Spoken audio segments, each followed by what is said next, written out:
अस्सलामुअलैकुम जी, मैं तो अपना भी नमान चिश्ती ते तुसीं वेंदे पो मेरा यूट्यूब चैनल नमान लैलपुरिया। सुनाओ की हाल चाल है मेरे वीरों, उम्मीद करता सब ठीक ठाक हो गए। अज का व्लॉग करना शुरू जनाब। अज तारीख हो गई है जी 26 ते कत्ते हो गई 8 ते सजनों के वेले जिस तरह तुहानूं मालूम है कि असी कोई एडे लैंड लाड़ कोई नहीं है, उच्चे तबके दे कोई नहीं है, माड़े बंदे मजदूर बंदे दे आ वेख लो मजदूरी लगे हुए मिस्त्री नाल।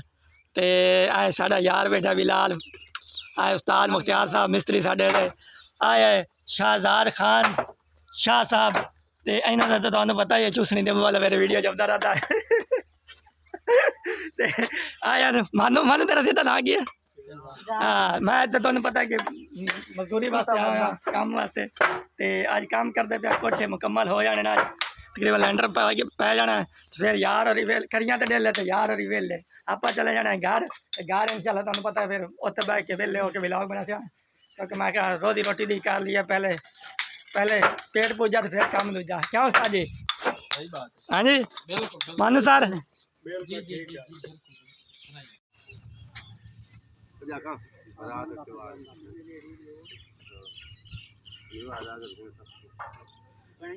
आराम कर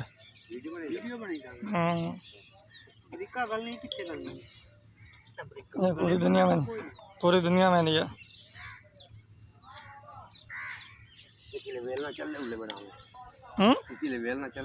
हाँ जी बनता पा चुगा इन किस दिन चुब्बा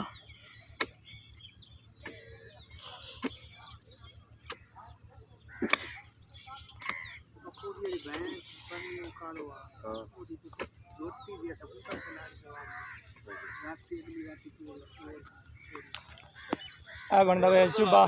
तो तुहानूं पता कि सजना मेरी हर 40 किलोमीटर बाद हर चीज़ तौर तरीके बदल जाते हैं।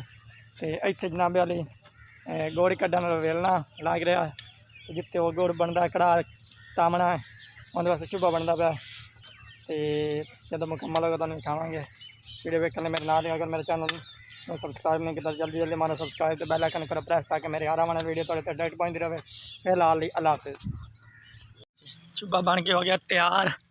इतने जनाब वाली अग पवनी है, पहला कड़ा जिते रौ पकनी है और दूआ कड़ा ते आया जी लुम्बी धुएं वास्ते। यार लुम्बी तैयार हो जितों धुआं निकलना। आ पिया जी वेलना, वेलने में जाके गोड़ी कढ़ना, रौ बना के गोड़ी कढ़ना। अस्सलाम वालेकुम जी, मैं थोड़ा अपना भी नमान चिश्ती ते तुसीं वेंदे पो मेरा यूट्यूब चैनल नमान लैलपुरिया। सुनाओ की हाल चाल है मेरे वीरों, उम्मीद करता सब ठीक ठाक हो गया। तो सजनों ते वेलियो काफ़ी दिन हो गए मैं व्लॉग अपलोड नहीं किया क्योंकि कुछ देर सवेर